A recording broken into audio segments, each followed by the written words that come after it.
Chicago is poised to issue more than $2.7 billion of debt amid warnings that its core credit ratings could be downgraded depending on the outcome of the city's fiscal 2016 budget. Both Standard & Poor's and Fitch Ratings said this week they could downgrade Chicago's BBB+ general obligation ratings if the city does not adequately address escalating pension payments. If the final budget that is adopted by the end of the calendar year fails to cover the larger pension payments with an identifiable and reliable revenue source, it would likely strain the rating, potentially resulting in the rating being lowered by multiple notches, S&P said in a report.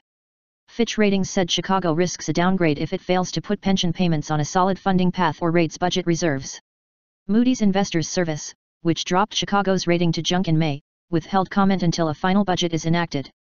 Mayor Rahm Emanuel proposed a budget on Tuesday that includes the biggest ever city property tax hike to cover increased contributions to public safety worker pensions.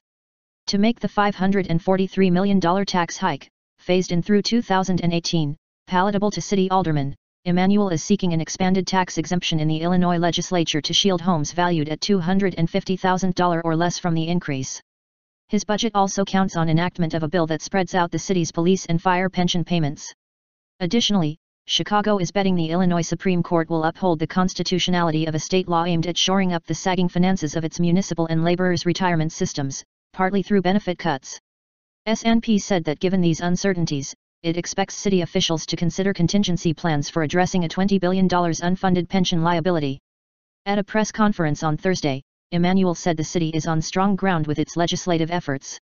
Earlier, the City Council gave final approval to the sale of up to $500 million of general obligation bonds in a deal that will push out payments on $225 million of outstanding debt and refund the rest for possible savings.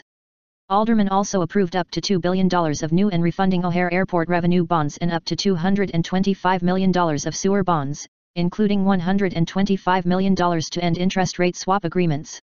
The airport and sewer bonds are expected to price in October, with the GO bonds selling in the coming months, a city spokeswoman said.